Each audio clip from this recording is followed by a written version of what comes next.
Hey guys, welcome back to my YouTube channel. और ये है हमारे CSS कोर्स की वीडियो नंबर 25। और आज की इस वीडियो के अंदर हम लोग देखेंगे ओवरफ्लो इन CSS। तो ओवरफ्लो की जो प्रॉपर्टी है वो डिसाइड करती है कि जो आपका कंटेंट है जो ओवरफ्लो हो रहा है उसके साथ क्या करना है। तो चलो विजुअल स्टूडियो के अंदर चलते हैं। यहाँ पर मैंने विजुअल स्टूडियो ओपन कर लिया।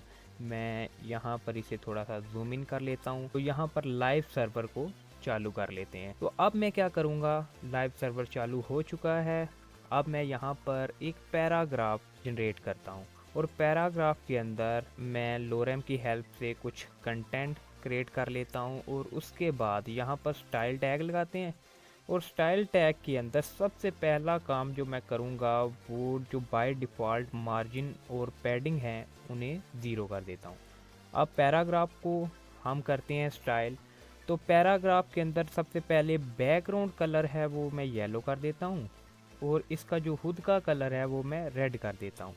साथ में इसकी विड्थ दे देता हूँ 200 पिक्सल और साथ में हाइट 200 पिक्सल। तो अब मेरा पैराग्राफ कुछ इस तरह का दिखाई दे रहा है, ठीक है।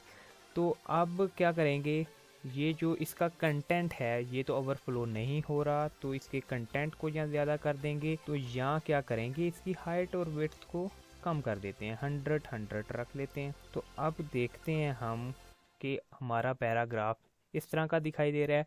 और इसके बाद आप ये देखें कि इसका जो कंटेंट है वो ओवरफ्लो कर रहा है। अब इस कंटेंट का क्या करना है, ये जो ओवरफ्लो कर रहा है ये डिसाइड करेगी हमारी जो ओवरफ्लो की प्रॉपर्टी है वो, ठीक है।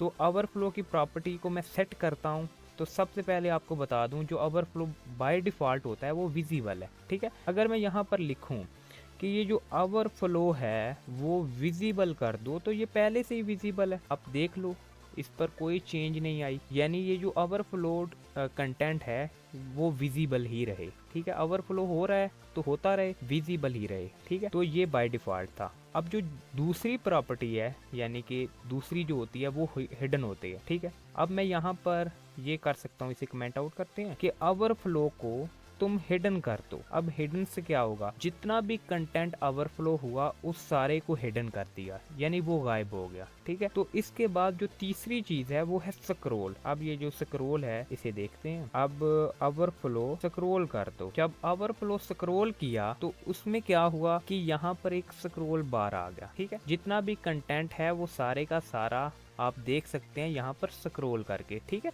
अब इसके बाद एक और प्रॉपर्टी है ओवरफ्लो की, वो है ऑटो। अब ऑटो क्या करेगी, ओवरफ्लो ऑटो करके देखते हैं। तो ऑटो में क्या होगा कि वही एक स्क्रॉल बार आ जाएगा, स्क्रॉल बार आ गया। लेकिन ऑटो और स्क्रॉल में क्या फर्क है, देखो ये जो ऑटो है ना ये स्क्रॉल से ज्यादा इंटेलिजेंट है। अब मैं आपको दिखाता हूँ वो कैसे। यहाँ पर लिखा हुआ है कि similar to scroll but it add scroll bars only when necessary. अब मैं ये चीज आपको ना करके दिखाता हूँ। मैं क्या करूंगा, ये जो कंटेंट है ना इसे कम कर दूंगा, यानी बहुत कम कर दिया मैंने कंटेंट को। तो ये कंटेंट को कम किया तो आप देखो कि यहाँ पर इतना कंटेंट आ गया, कोई चीज ओवरफ्लो नहीं कर रही। अगर यहाँ पर मैं ओवरफ्लो जो है वो स्क्रॉल करूंगा ना तो क्या होगा, ओवरफ्लो स्क्रॉल करने से यहाँ पर एक स्क्रॉल बार आ गया, ठीक है। हद तक इसकी जरूरत नहीं थी, सारे का सारा कंटेंट वैसे ही डिस्प्ले हो रहा था। लेकिन ओवरफ्लो जब मैं ऑटो करूंगा, ओवरफ्लो ऑटो, तो ये तभी स्क्रॉल बार को ऐड करेगा जब जरूरत होगी। यहाँ पर जरूरत नहीं थी, इसने स्क्रॉल बार को ऐड नहीं किया। जैसे मैं कंटेंट बढ़ाऊंगा, ठीक है, जैसे मैं यहाँ पर कंटेंट को बढ़ाऊंगा तो यहाँ पर स्क्रॉल बार ऑटोमेटिकली ऐड हो जाएगा। उम्मीद करता हूँ कि आपको इसकी समझ आ चुकी है। अब आखिर पर एक नोट है, ये जो ओवरफ्लो प्रॉपर्टी है ये सिर्फ तभी काम करती है जब एलिमेंट ब्लॉक हो और उसकी कोई स्पेसिफिक हाइट हो। ये इनलाइन एलिमेंट्स पर काम नहीं करेगी। उम्मीद करता हूँ कि आज की वीडियो आपको समझ आ चुकी है।